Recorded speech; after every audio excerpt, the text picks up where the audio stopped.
다음 이야기 넘어가 보도록 할게요.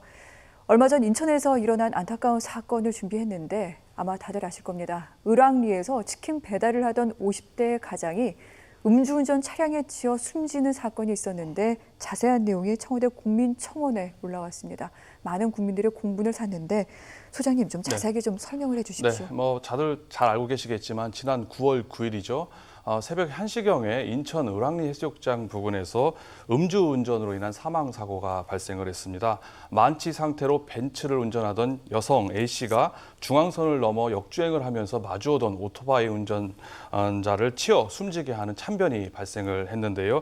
특히 사고 피해자가 늦은 시간에 치킨 배달을 하는 50대 가장이라는 사실이 밝혀지면서 더욱 안타까움이 커지고 있는 상황입니다.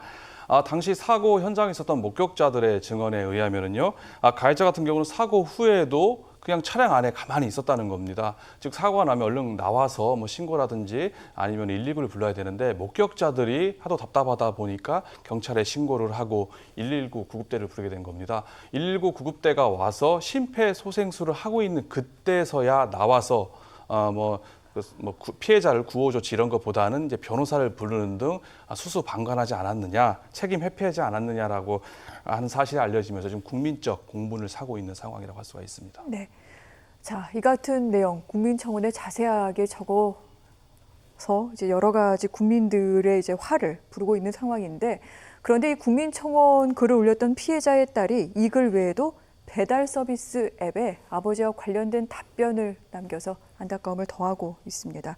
소장님, 이 글은 또 어떤 내용입니까? 네, 그날 지난 9일이었었죠. 이제 새벽 당일에 있었던 일입니다.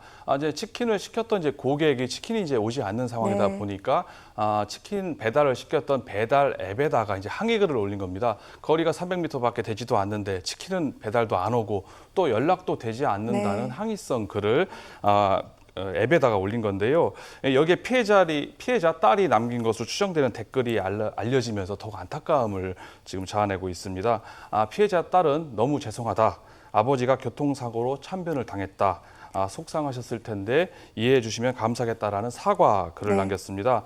이제 갑작스러운 사고로 아버지를 잃고 장례를 치르는 황망한 상황 속에서도 이제 가족의 생계가 달려 있는 치킨 가게에 대한 평판을 걱정했기 때문에 이런 일이 발생했다 볼 수가 있는데요. 이걸 본 사람들은 너무 슬프다, 눈물이 난다는 반응 일색입니다. 피해자의 글을 보고 항의 글을 올렸던 고객은 해당 글을 지금은 삭제한 상태입니다.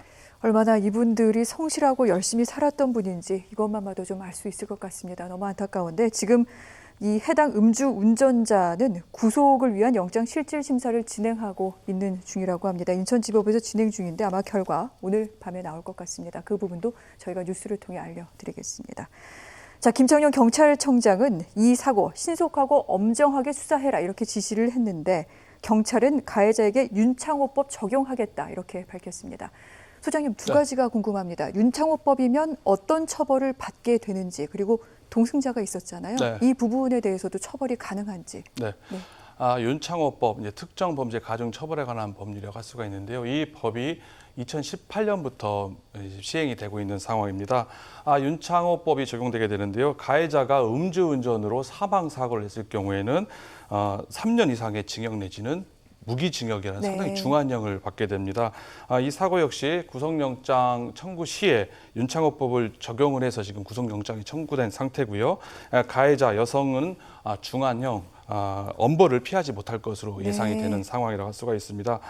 또한 경찰은 동승하고 있었던 40대 남성에 대해서도 함께 음주운전 방조 혐의로 입건을 했습니다. 그런데 이거는 도로교통법 위반 문제거든요. 도로교통법상 음주운전 방조 혐의인데요. 이거는 윤창호법 특가법보다는 상대적으로 형이 경한 면이 있습니다. 또한 이게 또 방조범 아니겠습니까? 설령 방조범이 성립된다 하더라도 필요적 감경을 받기 때문에 상당히 솜방망이 처벌에 그칠 가능성도 있을 수 있다라고 볼 수가 있는 상황입니다. 그렇군요. 그렇기 때문에 또 여러 가지 목소리가 많이 나오고 있습니다. 의원들도 법률 개정안 이제 발의한다라고 얘기를 하는데, 예를 들어 민주당 문진석 의원 같은 경우에는 상습 음주운전으로 사망사고를 낸 운전자의 신상을 공개하도록 하겠다라고 얘기를 했고요.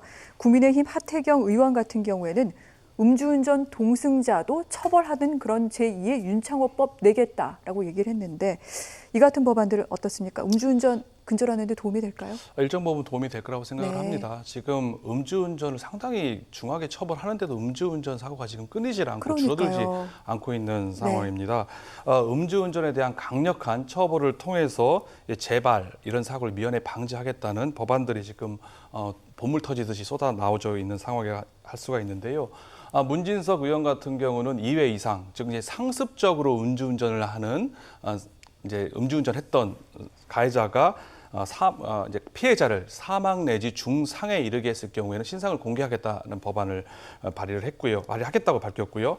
하태경 의원 같은 경우는 음주운전을 방조한 동승자들은 지금 도로교통법상 경한 처벌밖에 받거나 아니면 아예 처벌받지 않는 경우도 지금 흔한 상황이다 네. 보니까 이를 특가법에 담아가지고 음주운전을 방조한 동승자도 중하게 처벌하겠다는 이제 특가법을 개정하겠다고 밝힌 상황입니다.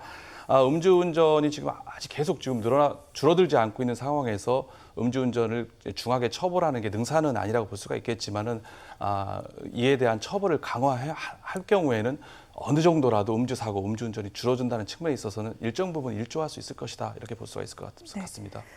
자, 이렇게 음주운전 사고가 계속 빗발치고 있는데 코로나 이후에 음주 단속을 좀 경찰이 아무래도 대면으로 하긴 어려워서 좀 횟수를 줄이다 보니 더 많아지고 있다는 얘기가 나오고 있습니다만 절대로 해서는 안 되는 게 음주운전이잖아요. 그렇죠. 거기다 이렇게 타인의 목숨까지 빼앗아가는 결과를 낳고 있는데 이 부분 다시 한번 좀 강조를 좀 하도록 하겠습니다. 절대 해서는 안 되는 음주운전 모두 다 자제를 해주셔야겠습니다. 소장님과는 여기서 말씀 마무리하겠습니다. 고맙습니다.